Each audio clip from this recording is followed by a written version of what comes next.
We want you to come back, MGK. We really do. We want you to come back like a Chip Off the Block or like the first Lace Up record. Yeah. Not the Diddy release Lace Up, but like the first one. Non-apologetic news.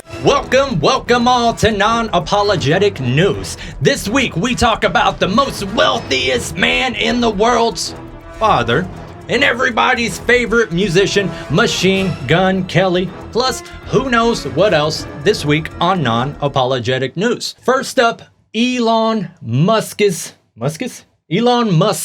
76-year-old father is in the news. He is misbehaving. Ooh. He has been an ornery young man. He's about to have his second child with a woman named Jana.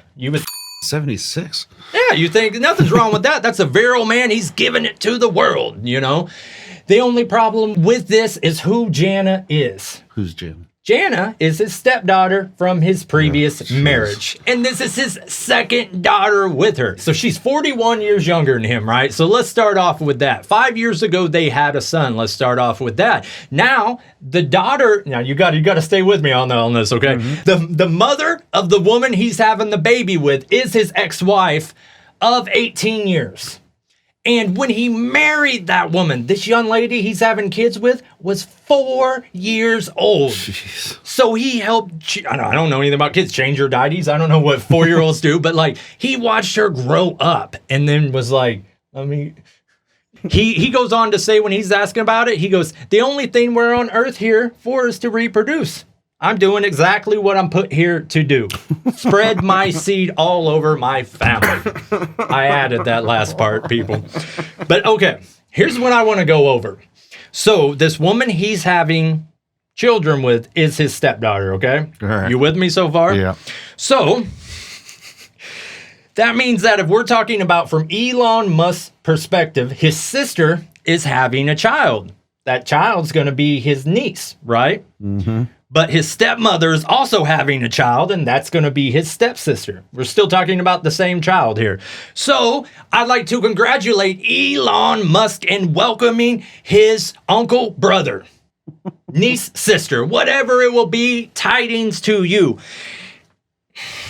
These are the type of values that every leader of the great free world seems to have. And they just sometimes come to light and sometimes don't. I do fear that we maybe don't have long left as a species. But because you have so much money, not only can he sweep this under the rug, if anyone has a problem with it, they can just pay him off and that's that. And then he can go marry another woman, and then he can get her pregnant, and then get the baby pregnant 18 years later, you know? Jesus. That just made me sad. You got anything to bring up our spirits here? What do you got first for us this week on Non-Apologetic News? All right, we're going to talk about Machine Gun Kelly. Oh, yeah. Seen here wearing the sweater his grandma knitted for him when he was 10. That's not really him, is it? Yes, it is. And he's got her pearls on, too. Oh, my God. Just a fine specimen of a man What's that? What does it say behind him? Life in Pink. Is that his new record? Yeah, what is that? No, it's that documentary on Hulu about him. Oh, yeah. So does this have something to do with like his wife or something? Like what's his life? Because I was a Machine Gun Kelly fan. He wasn't rocking pink. What's the deal? No. He has pink lipstick on in that picture. Yes, he does. Sure he wears foundation also. So what's the point? What's the like there's some reason to it. What's the logic? Like real men wear pink. I mean, what's his deal here? Why is his whole life surrounded by pink let's look at linen? it one more time. And it's a belly shower. What do they call that? A crop top or a half shirt? Yeah, he's showing off his midriff. Here's what sucks too is like crocheted. I was, as were you, fans of Machine Gun Kelly before the Diddy deal. I mean, dude was a chopper. He was. Like, dude wasn't to be messed with as far as skill goes. Look at his face, dude. He's lost all color and his cheeks are sunk in. Like, he's deep. Look at those dead eyes. As you can see, that's pretty white. Like, he's got a tan, but he wore like some ski goggles. No, what this is, he's deep within an addiction right now, and there's some makeup on to try to mask it, but you're right, he might have put a pair of goggles on the way to whatever this is. Yeah, no sober person would dress like that. Not even that. I mean, I have seen other pictures, and I do kind of feel sorry for him because he wants so much to live that rock and roll party lifestyle. You know, he played What's His Nuts in that Netflix documentary. Was it Tommy Lee? I The know which one, drummer, the Motley the Crue. upside down cat. Like they spun the whole set upside down. But excuse me.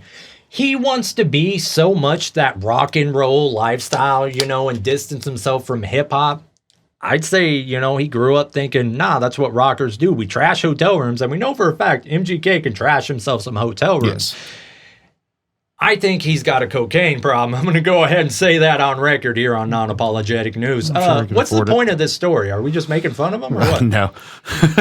He recently did an interview, or I guess it's in this new documentary. He regrets the beef with Slipknot's Corey Taylor.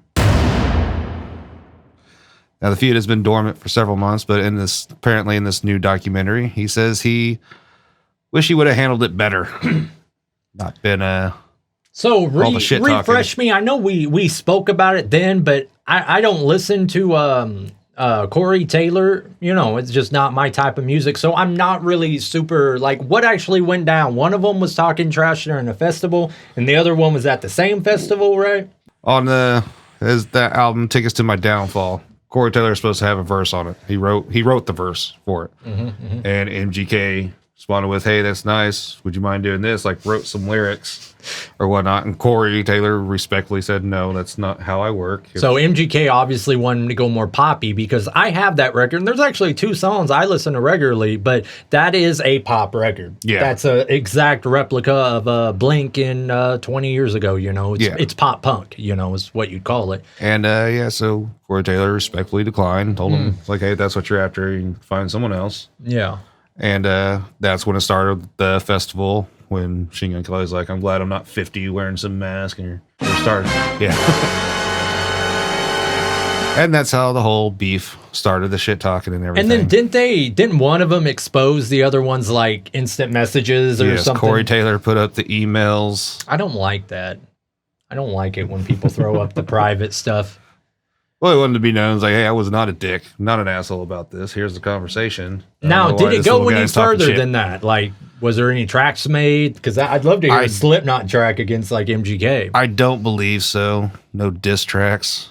What's funny is the timing of when MGK did that complete flip from deep hip hop to the pop punk stuff was right after the Eminem beef.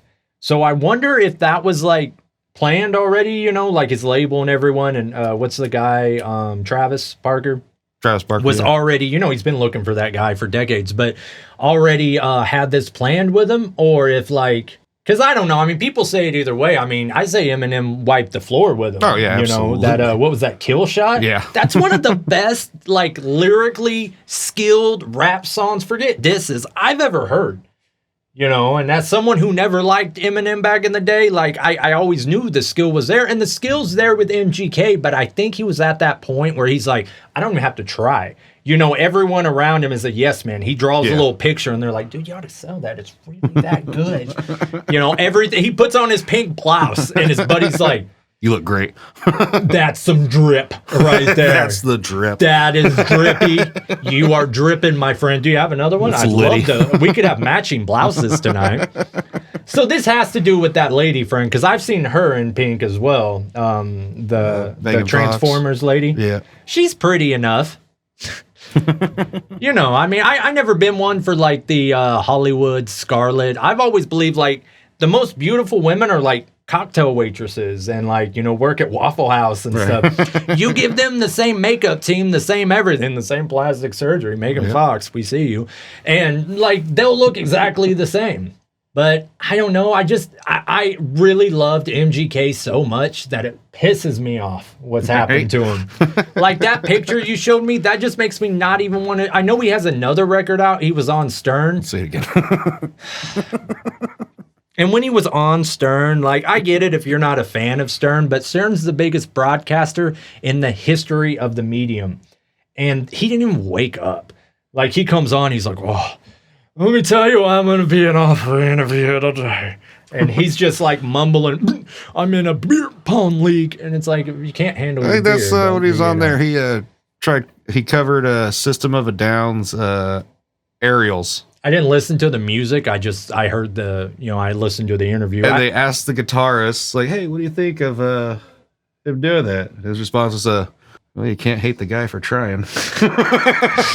That's a guy you know who can get work elsewhere. You know, MGK took him out into the hallway and beat him with his pink whip. He took his lady belt off. It's got rhinestones on it. We want you to come back, MGK. We really do. We want you to come back like Chip Off the Block or like the first Lace Up record. Yeah. Not the Diddy release Lace Up, but like the first one. 100 Words and Running. Oh, well, even when he went to the Diddy deal, that first thing he put out with like Tears in the Rain, and even like Wild Boy to a certain extent. No. Had a woman singing on it. Dancing in the rain, in the rain, in the rain. Was that album called Invincible? I think that was just one of the songs. It was a 6-track CD put out right after the Diddy release. It had Wild Boy on it. I can't think of the name. Yeah, it does not matter. We're not listening to it anymore. Continuing on. We have a woman who says she wants the world's biggest bum. So we're going to throw up a picture to get started. Oh, for fuck's sake. MGK is a better looking woman than she is. She looks like an alien. I just got to say it. Look at the fucking Michelin man's wife.